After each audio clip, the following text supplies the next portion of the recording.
Canal Entre Capas Book. Inscreva-se, é de graça. Compartilhe com os amigos. E curta o nosso conteúdo. Fazendo isso, você muito nos ajuda.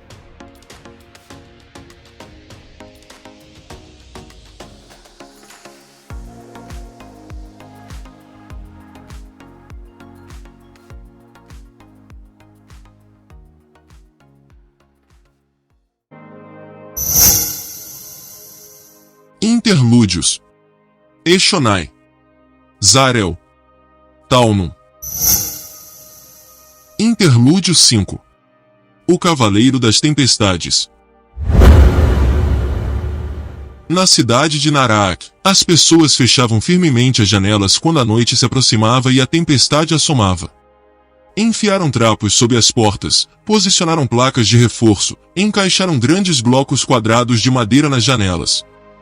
Eshonai não se juntou às preparações, apenas ficou do lado de fora da habitação de Trude. Ouvindo seu relatório, ele havia acabado de voltar do encontro com os aletianos, combinando uma conversa para discutir a paz.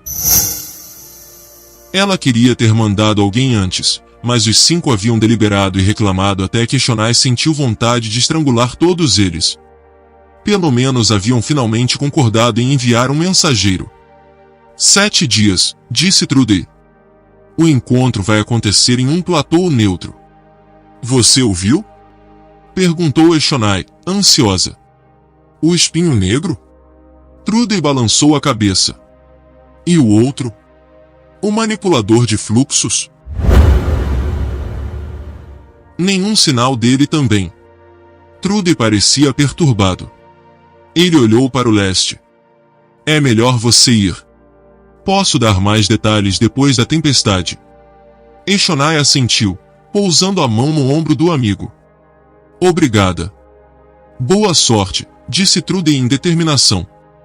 Para todos nós, respondeu ela enquanto ele fechava a porta, deixando-a sozinha em uma cidade escura e aparentemente vazia. Eshonai conferiu o escudo de tempestade em suas costas.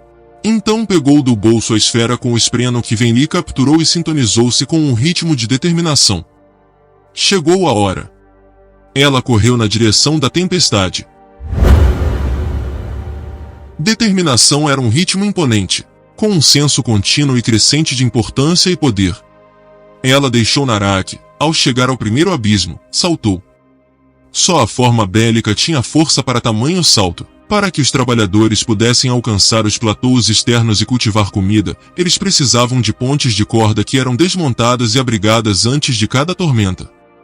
Pousou correndo, suas passadas seguindo a batida de determinação. O paredão surgiu ao longe, quase invisível na escuridão. Os ventos aumentaram, fazendo pressão contra ela, como se quisessem contê-la. Acima, esprenos de ventos uniam e dançavam no ar. Eram arautos do que estava por vir. Eshonai saltou mais 2 abismos, então desacelerou, andando até o topo de uma colina baixa. O paredão agora dominava o céu noturno, avançando em um ritmo terrível. A enorme barreira de trevas misturava detritos com chuva. Um estandarte de água, pedra, poeira e plantas derrubadas. Eshonai soltou o grande escudo nas costas. Para os ouvintes, havia certo romantismo em sair durante a tempestade. Sim, elas eram terríveis, mas todo ouvinte já tinha passado algumas noites em meio a uma tormenta, sozinho. As canções diziam que alguém buscando uma nova forma seria protegido. Ela não sabia ao certo se isso era fato ou fantasia, mas as canções não impediam que a maioria dos ouvintes se escondesse em uma fenda na rocha para evitar o paredão, saindo depois da sua passagem. Eshonai preferia um escudo. Sentia que assim encarava o cavaleiro mais diretamente. Ele, a alma da tempestade, era o que os humanos chamavam de pai das tempestades. E não era um dos deuses do povo dela. Na verdade, as canções chamavam-no de traidor. Um espreno que havia escolhido proteger os humanos, em vez dos ouvintes. Ainda assim, seu povo o respeitava. Ele matava qualquer um que não o respeitasse. Ela apoiou a base do escudo contra a ponta de uma rocha no chão, então voltou seu ombro contra ele, baixou a cabeça e se preparou, com um pé para trás. A outra mão segurava a pedra com o espreno. Queria estar usando sua armadura, mas por algum motivo isso interferia no processo de transformação. Sentia e ouvia a tempestade se aproximando. O chão tremeu. O ar rugiu. Pedaços de folhas voaram perto dela em um sopro gelado, como batedores antes de um exército marchando logo atrás.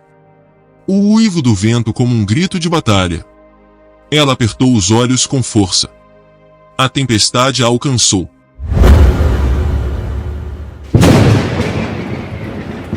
Apesar da sua postura e dos músculos preparados, algo bateu contra o escudo e o carregou para longe. O vento o pegou e o arrancou dos seus dedos. Ela cambaleou para trás, então se jogou no chão, ombro contra o vento, a cabeça baixada. O trovão explodia enquanto o vento feroz tentava puxá-la do platô e lançá-la no ar. Manteve os olhos fechados, já que tudo dentro da tempestade era um breu, exceto pelos lampejos dos raios. Não lhe parecia que estivesse sendo protegida. Com o ombro contra o vento, encolhida atrás de um outeiro, parecia que o vento estava fazendo de tudo para destruí-la.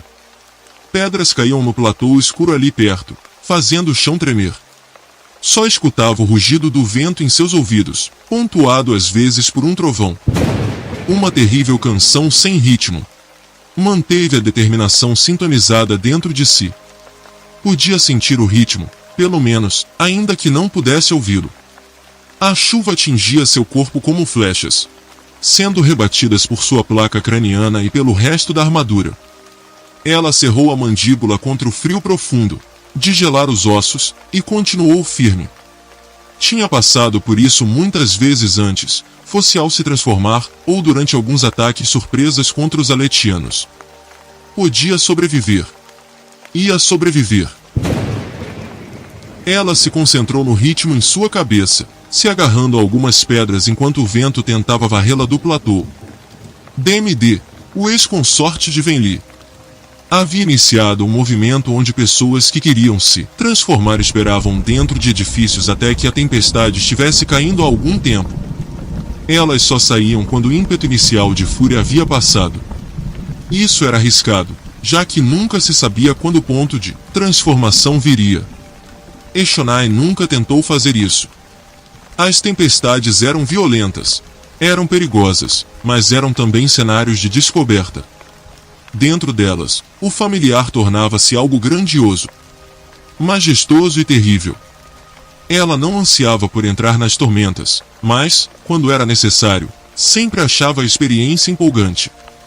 Levantou a cabeça, olhos fechados, e expôs o rosto aos ventos, sentindo-os atingi-la, sacudi-la. Sentia a chuva na pele.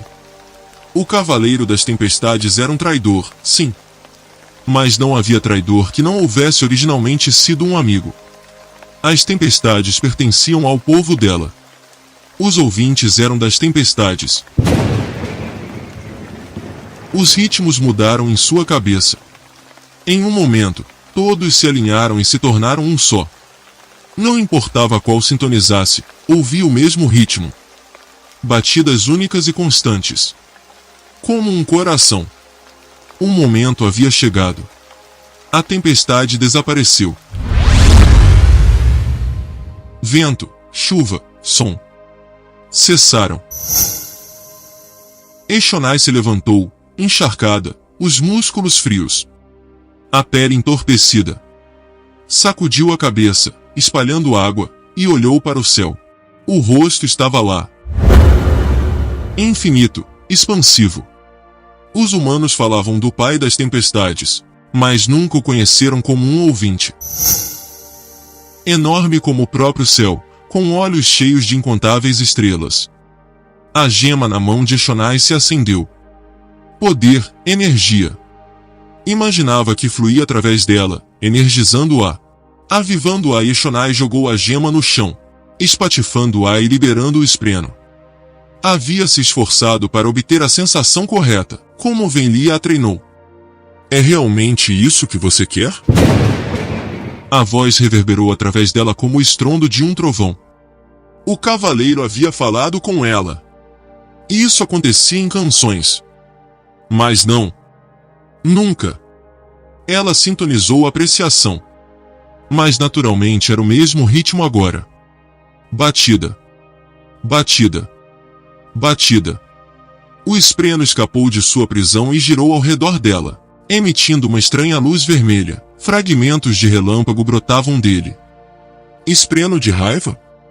Isso estava errado. Suponho que deva ser assim, disse o Cavaleiro das Tempestades. Ia acabar acontecendo. Não, disse Shonai, se afastando do espreno. Em um momento de pânico, ela afastou da mente as instruções dadas por Venli. Não. O espreno tornou-se uma faixa de luz vermelha e atingiu-a no peito. Tentáculos rubros se espalharam. Não posso impedir, disse o Cavaleiro das Tempestades. Se pudesse, eu a protegeria, pequenina. Sinto muito. E Shonai arquejou, os ritmos lhe fugindo da mente, e caiu de joelhos. Ela sentiu a transformação percorrendo seu corpo. Sinto muito. As chuvas voltaram, e seu corpo começou a mudar.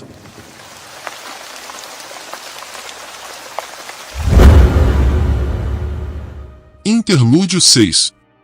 Zariel. Havia alguém ali perto. Zariel despertou, abrindo os olhos de repente, sabendo de imediato que alguém estava se aproximando do seu quarto. Rajadas. Era o meio da noite. Se fosse outro moleque olhos claros que ele havia recusado, voltando para implorar. Resmungou baixinho, se levantando da cama. Estou velho. Velho demais para isso. Abriu a porta, revelando o pátio de treinamento. O ar noturno estava úmido. Ah, claro. Uma daquelas tempestades havia chegado. Investida até a bainha e procurando um lugar para cravar tudo. Coisas malditas. Um jovem, com a mão posicionada para bater a porta, saltou para trás quando a passagem se abriu, surpreso. Kaladin.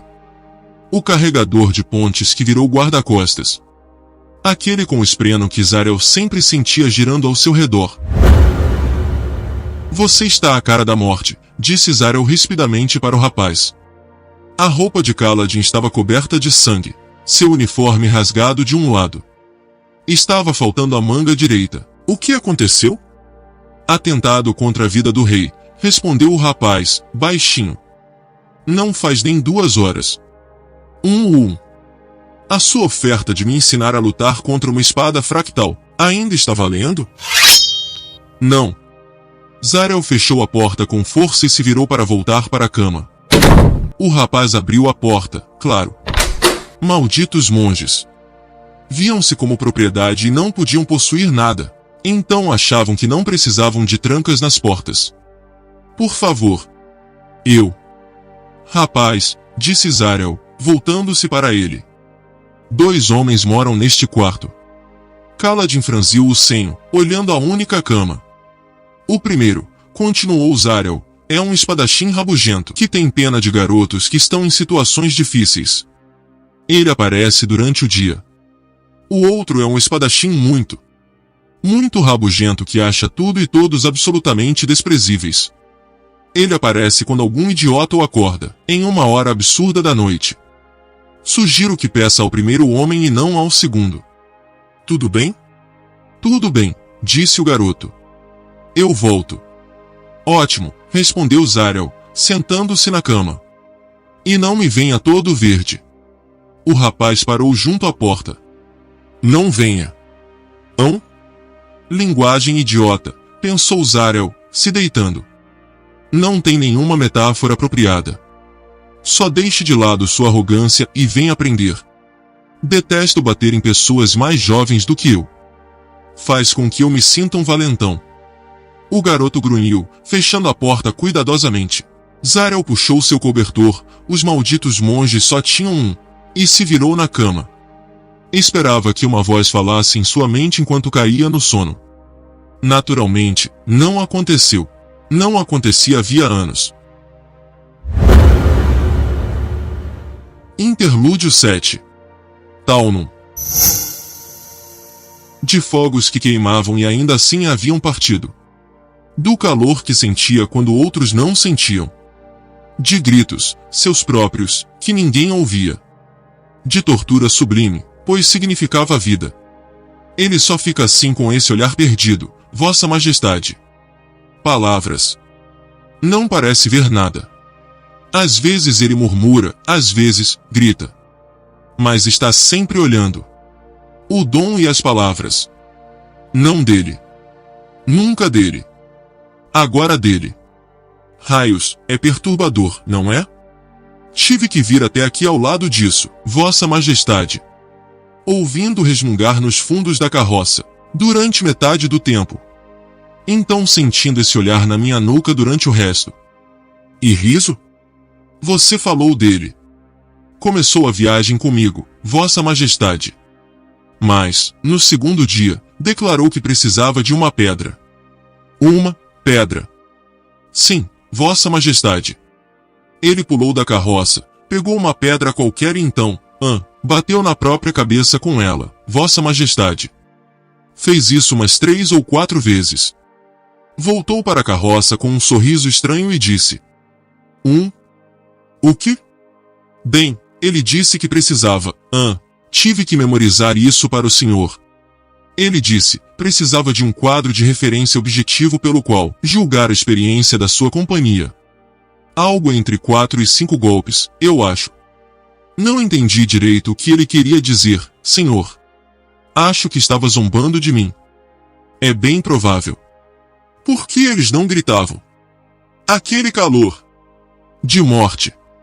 De morte dos mortos e os mortos e sua conversa e nenhum grito de morte exceto a morte que não veio. Depois disso, Vossa Majestade, riso apenas meio que. Bem, saiu correndo. Para as colinas, como um tormentoso papaguampas. Não tente compreender riso, Bordim. Só vai lhe causar sofrimento. Sim, lume nobre. Eu gosto desse riso. Estamos bem cientes, Ellocar. Honestamente, Vossa Majestade, eu preferi a companhia do louco. Bem, é claro. Se as pessoas gostassem da companhia de riso, ele não seria um riso muito bom, não é? Eles estavam pegando fogo. As paredes estavam pegando fogo. O chão estava pegando fogo. Queimando e o interior de um não pode onde estar e então não pode nada. Onde? Uma viagem. Água? Rodas? Fogo. Sim, fogo. Está me escutando, louco? Ellocar, olhe para ele. Duvido que ele compreenda. Sou Talenel Elim, arauto da guerra. Voz. Ele falou. Ele não pensou. As palavras vieram, como sempre vinham. O que disse? Fale mais alto, homem. O tempo do retorno, a desolação, está chegando. Precisamos nos preparar. Vocês terão esquecido muita coisa. Depois da destruição dos tempos passados. Entendo parte do que ele está dizendo, Ellocar. É aletiano. Sotaque do norte. Não era o que eu esperava de alguém com uma pele tão escura. Onde conseguiu a espada fractal, louco? Diga. A maioria das espadas é conhecida há gerações. Sua linhagem e história estão registradas. Essa aqui é completamente desconhecida. De quem você a tomou? Kalak vai ensiná-los a transmutar bronze, caso tenham esquecido. Vamos transmutar blocos de metal diretamente para vocês. Gostaria que pudéssemos ensiná-los a fazer aço. Mas transmutar é muito mais fácil do que forjar. E vocês precisam de algo que possamos produzir rapidamente. Suas ferramentas de pedra não vão servir contra o que está por vir. Ele disse algo sobre bronze. E pedra? Vedel pode treinar seus cirurgiões, e Gezirem. Ele vai ensinar liderança. Tanta coisa se perde entre os retornos. A espada fractal. Onde você a conseguiu? Como vocês a tiraram dele, Bordim? Não tiramos, lume nobre. Ele só a deixou cair. E ela não desapareceu? Então não estão ligados, então. Ele não pode estar na posse dela muito tempo. Os olhos dele já eram dessa cor quando você o encontrou? Sim, senhor. Olhos escuros com uma espada fractal. Uma coisa estranha de se ver. Vou treinar seus soldados. Deve dar tempo. Ishar sempre fala sobre uma maneira de impedir que as informações sejam perdidas, após as desolações. E vocês descobriram algo inesperado. Vamos usar isso. Manipuladores de fluxos para agir como guardiões.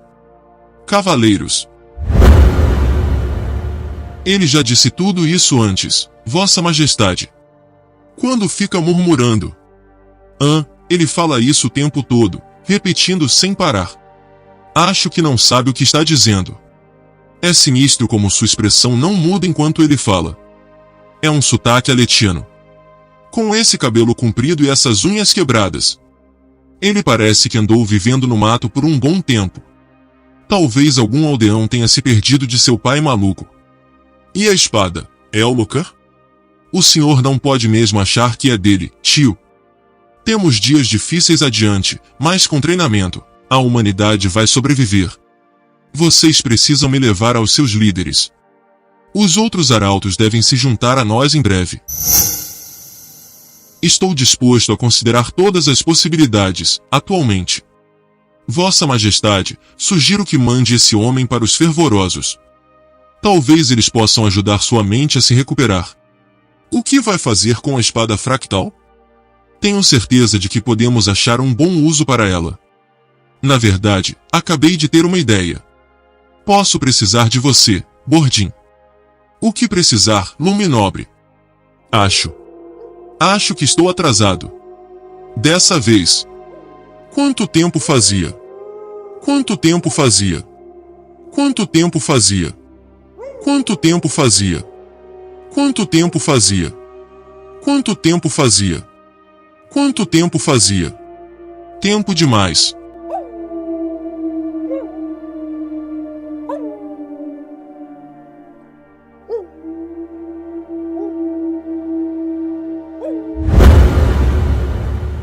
Interlúdio 8. Uma forma de poder. Estavam esperando por Eshonai quando ela retornou. Um grupo de milhares havia se aglomerado junto à borda do platô mais próximo de Narak. Trabalhadores, hábeis, soldados, e até mesmo alguns copuladores que haviam sido atraídos do seu hedonismo pelo prospecto de algo novo. Uma nova forma, uma forma de poder? Eshonai andou a passos largos na direção deles. Impressionada com a energia. Minúsculas linhas de relâmpago vermelho, quase invisíveis, brilhavam em sua mão se ela formasse um punho bruscamente. Seu tom de pele marmóreo, na maior parte preto, com um leve toque de linhas vermelhas, não havia mudado. Mas ela perdeu a volumosa armadura da forma bélica. Em vez disso, pequenas cristas despontavam em meio à pele dos seus braços, que estava muito esticado em alguns pontos. Ela testou a nova armadura contra algumas pedras e viu que era muito resistente. Voltou a ter cabelo. Quanto tempo fazia desde a última vez que os havia tocado? O mais maravilhoso de tudo, sentia-se concentrada. Não havia mais preocupações sobre o destino do seu povo. Ela sabia o que fazer. Venli abriu o caminho até a frente da multidão quando Eshonai alcançou a borda do abismo. Elas se olharam através do vazio. E Eshonai leu a pergunta nos lábios da sua irmã. Funcionou? Eshonai saltou sobre o abismo. Não precisou da corrida inicial usada pela forma bélica. Ela se agachou, então se lançou no ar. O vento parecia tremular ao seu redor. Ela ultrapassou o abismo e pousou entre sua gente. Linhas vermelhas de poder subindo pelas suas pernas, enquanto se agachava, absorvendo o impacto da aterrissagem. As pessoas recuaram. Tão claro. Tudo era tão claro. Eu retornei das tempestades, disse ela em elogio, que também podia ser usado para exprimir verdadeira satisfação. Trago comigo o futuro de dois povos. Nosso tempo de perda está terminando. Eshonai? Era Trude, vestindo seu casaco longo. Eshonai, seus olhos. Sim? Estão vermelhos. Eles são uma representação do que eu me tornei. Mas nas canções... Irmã! Gritou Eshonai em determinação. Venha ver o seu feito. Ven-Li se aproximou, inicialmente com timidez. Forma tempestuosa. Sussurrou ela em admiração. Funciona. Então? Você pode andar pelas tormentas sem perigo? Mais do que isso. Os ventos me obedecem. E, Ven-Li, eu sinto algo. Algo se formando. Uma tempestade. Você está sentindo uma tempestade neste momento? Nos ritmos? Além dos ritmos, respondeu Eshonai. Como poderia explicar? Como poderia descrever o paladar para alguém sem boca? A visão para quem nunca enxergou? Sinto uma tempestade se formando além da nossa experiência. Uma tempestade poderosa e furiosa. Uma grande tormenta. Se mais de nós tomarmos essa forma, poderemos invocá-la. Poderemos curvar as tempestades à nossa vontade. E poderemos lançá-las sobre nossos inimigos. Sussurros no ritmo da admiração se espalharam entre as pessoas, assistindo. Como eram ouvintes, eles sentiam o ritmo, o ouviam. Todos afinados, todos em uníssono. Perfeição. Eshonai abriu os braços e falou bem alto. Livrem-se do desespero e cantem no ritmo da alegria. Eu olhei no fundo dos olhos do Cavaleiro das Tempestades e vi sua traição. Conheço seus pensamentos, e vi sua intenção de ajudar os humanos contra nós. Mas minha irmã descobriu a salvação. Com esta forma podemos resistir sozinhos, independentes. E podemos varrer nossos inimigos desta terra como folhas diante da tempestade. Os sussurros de admiração aumentaram em volume, e alguns começaram a cantar. Eshonai exultou ao ouvi-los. Ignorou decididamente a voz bem no fundo de si mesma, que estava gritando de horror.